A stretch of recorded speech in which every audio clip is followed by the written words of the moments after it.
എല്ലാവർക്കും സുഖമാണെന്ന് വിശ്വസിക്കുന്നു. ഇന്നലെയാണ് രാജ്യത്ത് മാർച്ച് മാസത്തിലെ രണ്ടാം തവണത്തെയും ഗ്യാസ് വില വർധനവുണ്ടായത്. വാണിജ്യ സിലിണ്ടറിന് 1-ാം തീയതി വർദ്ധിപ്പിച്ചതിന് പിന്നാലെ ഇന്നലെ വാണിജ്യ സിലിണ്ടറിനും ഗാർഹിക സിലിണ്ടറിനും ഗ്യാസ് വില വർദ്ധിച്ചു. 60 രൂപയാണ് വീടുകളിൽ ഉപയോഗിക്കുന്ന സിലിണ്ടറിന് വർദ്ധിച്ചത്. ഇതോടെ 920 മുകളിൽ ശരാശരി വിലയെത്തി. ഡെലിവറി ചാർജ് ആകുമ്പോൾ ചില സ്ഥലങ്ങളിൽ 1000 മുകളിൽ ഡെലിവറി ചെയ്യുന്ന ആളുകൾ വാങ്ങിയേക്കാം. എന്നാൽ ഡെലിവറി ചെയ്യുന്നതുമായി ബന്ധപ്പെട്ട് ചില കാര്യങ്ങൾ അറിയേണ്ടതുണ്ട്. അത് വഴിയേ പറയാം. അതോടൊപ്പം തന്നെ ഇപ്പോൾ ഏറ്റവും വന്നിട്ടുള്ള മറ്റൊരു പ്രധാനപ്പെട്ട മാറ്റം ഗ്യാസ് ബുക്ക് ചെയ്യുന്നതിന് നിയന്ത്രണം ഏർപ്പെടുത്തി എന്നുള്ളതാണ്. രാജ്യത്ത് ഗ്യാസ് ക്ഷാമം തുടരുന്ന പശ്ചാത്തലത്തിലാണിത്. 25 ദിവസത്തേക്ക് ഒരു സിലിണ്ടർ മാത്രമേ ഇനി ബുക്ക് ചെയ്യാനാകൂ. ഗ്യാസ് വീടുകളിൽ എത്തിക്കുന്നതിന് സാധാരണയായി നമ്മൾ പണം നൽകാറുണ്ട്. അതായത് 20 രൂപ മുതൽ 100 രൂപ വരെ ഈടാക്കുന്ന ഏജൻസികളുണ്ട്. എന്നാൽ ഇങ്ങനെ ഇനി പണം നൽകേണ്ട എന്നാണ് ഉപഭോക്തൃകാര്യ ലീഗൽ മെട്രോളജി വകുപ്പ് മന്ത്രി അഡ്വക്കേറ്റ് GR അനിൽ നിയമസഭയെ അറിയിച്ചത്. നിലവിൽ 5 കിലോമീറ്റർ ചുറ്റളവിൽ ഗ്യാസ് വിതരണം ചെയ്യേണ്ടത് സൗജന്യമായിട്ടാണ്. എന്നാൽ ഇതിനും ഇപ്പോൾ ഗ്യാസ് ഏജൻസികൾ പണം ഈടാക്കുന്നുണ്ട്. 5 കിലോമീറ്റർ കഴിഞ്ഞ് 10 കിലോമീറ്റർ വരെയുള്ള സ്ഥലങ്ങളിൽ 15 മുതൽ 20 രൂപ വരെയാണ് ഈടാക്കേണ്ടത്. അതിനു മുകളിലുള്ള ഓരോ കിലോമീറ്ററിനും നിശ്ചിത സംഖ്യാ വീതം വർദ്ധിക്കുന്ന തരത്തിൽ പരമാവധി 50 രൂപ വരെയാണ് ഗ്യാസ് ഏജൻസികൾക്ക് ഈടാക്കാൻ കഴിയുന്നത്. എന്നാൽ ഇതിലും വളരെ കൂടുതലാണ് വിതരണക്കാർ തുക ഈടാക്കുന്നത് എന്നുള്ളതാണ് പൊതുവെ ഉള്ള കാര്യങ്ങൾ. ഇനി മുതൽ ഗ്യാസ് ഏജൻസിയിൽ നിന്നും നിങ്ങളുടെ വീടുകളിലേക്കുള്ള ദൂരം നിങ്ങൾ അറിഞ്ഞിരിക്കുകയും എത്രയാണോ തുക നൽകേണ്ടത് എന്ന് കൃത്യമായി മനസ്സിലാക്കുകയും ചെയ്യുക. ഗ്യാസിൻ്റെ നിലവിലുള്ള വില മനസ്സിലാക്കുകയും ആ വില തന്നെ നൽകുകയും നിങ്ങളുടെ കിലോമീറ്ററിനനുസരിച്ചുള്ള ഡെലിവറി ചാർജ് മാത്രവും നൽകാൻ വേണ്ടി ശ്രദ്ധിക്കുക. നിലവിലിപ്പോൾ വീടുകളിൽ ഉപയോഗിക്കുന്ന ഗ്യാസ് സിലിണ്ടറിന് 1110 രൂപയാണ് വില. ഇതിനോടൊപ്പം ഡെലിവറി ചാർജ് കൂടി നിങ്ങളുടെ കയ്യിൽ നിന്ന് വാങ്ങുമ്പോൾ ഗ്യാസ് ഏജൻസിയിൽ നിന്നുള്ള ദൂരം നിങ്ങൾ മനസ്സിലാക്കി അതിനനുസരിച്ച് മാത്രം ആ തുക നൽകാൻ വേണ്ടി ശ്രദ്ധിക്കുക. QR കോഡ് സംവിധാനം കൂടി വരികയാണ്. LPG സിലിണ്ടറിലെ QR കോഡ് സ്കാൻ ചെയ്യുമ്പോൾ ആ സിലിണ്ടറുമായി ബന്ധപ്പെട്ട എല്ലാ വിവരങ്ങളും നിങ്ങൾക്ക് അറിയാൻ കഴിയും. അത് നേരത്തെ പറഞ്ഞ എക്സ്പയറി ഡേറ്റ് ആണെങ്കിൽ പോലും.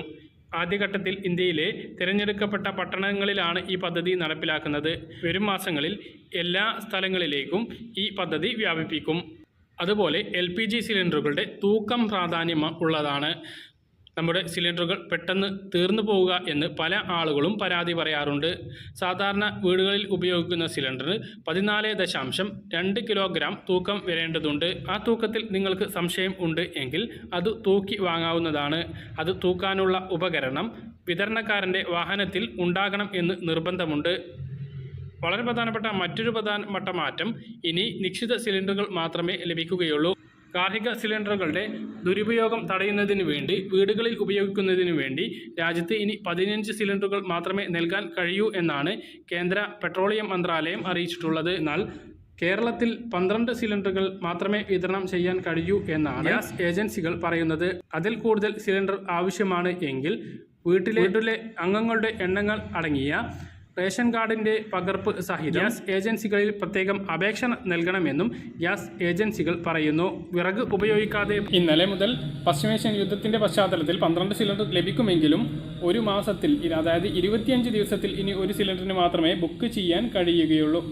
സിലിണ്ടർ ക്ഷാമം രാജ്യത്ത് രൂക്ഷമാകുന്ന സാഹചര്യത്തിലാണ് ഈ നിയന്ത്രണം ഏർപ്പെടുത്തിയിട്ടുള്ളത്. വിതരണവുമായി ബന്ധപ്പെട്ട പരാതികൾക്ക് 1800 23 35 55 എന്ന നമ്പറിലോ 1800 42 54 835 എന്ന നമ്പറിലോ ടോൾ ഫ്രീ ആയി വിളിക്കാം. അളവിലോ തൂക്കത്തിലോ കൃത്രിമം കാണിക്കുന്നുണ്ട് എന്ന് ബോധ്യപ്പെട്ടാൽ സംസ്ഥാന ലീഗൽ മെട്രോളജി വകുപ്പിൻ്റെ 0471 23 26 297 എന്ന നമ്പറിലോ clm.lmd@kerala.gov.in എന്ന മെയിൽ ID-യിലേക്ക് പരാതി നൽകാവുന്നതാണ്. പരാതി നൽകുമ്പോൾ നിങ്ങളുടെ കസ്റ്റമർ ID നമ്പർ, ഏജൻസിയുടെ പേര് എന്നിവ കൈവശം വെക്കുക. അധിക പണം ആവശ്യപ്പെട്ട് ഡെലിവറി ബോയുടെ പേരിൽ പരാതി നൽകുകയാണ് എങ്കിൽ വണ്ടി നമ്പർ ഉണ്ട് എങ്കിൽ അതും പരാതിയിൽ ഉൾപ്പെടുത്തുന്നത് നന്നാകും. പരാതി നൽകി കഴിഞ്ഞ് ലഭിക്കുന്ന കംപ്ലൈൻറ്റ് റെഫറൻസ് നമ്പർ കുറിച്ച് വെക്കുക. ഇതുകൂടാതെ നിങ്ങളുടെ ഏജൻസിയിൽ നേരിട്ട് ചെന്ന് അവിടെയുള്ള പരാതി പുസ്തകം, അതായത് കംപ്ലൈൻറ്റ് ബുക്കിൽ എഴുതി ഒപ്പിട്ട് വയ്ക്കാവുന്നതാണ്. ഇത് നിയമപരമായി വലിയ മുൻതൂക്കം ലഭിക്കുന്ന ഒന്നാണ്. ഗ്യാസ് KYC പുതുക്കാത്തവരുണ്ടെങ്കിൽ അത് ഉടനെ പുതുക്കണം. പ്രത്യേകിച്ച് ഉജ്ജ്വൽ യോജന പദ്ധതി പ്രകാരം ആനുകൂല്യം, അതായത് സബ്സിഡി ലഭിക്കുന്ന ആളുകൾ തീർച്ചയായിട്ടും KYC പുതുക്കണം. ഇല്ല എങ്കിൽ മാർച്ച് 31 ശേഷം സബ്സിഡി ലഭിക്കില്ല. എല്ലാ വർഷവും ഇവർ ഈ KYC പുതുക്കണം എന്നുള്ളതാണ് നിയമം. അപ്പോൾ ഈ സാമ്പത്തിക വർഷം മാർച്ച് 31 വരെയാണ് അവസരമുള്ളത്. അത് ചെയ്യാൻ വേണ്ടിയിട്ട് ശ്രദ്ധിക്കുക. 9 സിലിണ്ടറിനാണ് സബ്സിഡി ലഭിക്കുന്നത്. ഒരു സിലിണ്ടറിന് 300 രൂപ വെച്ചാണ് സബ്സിഡി ലഭിക്കുന്നത്.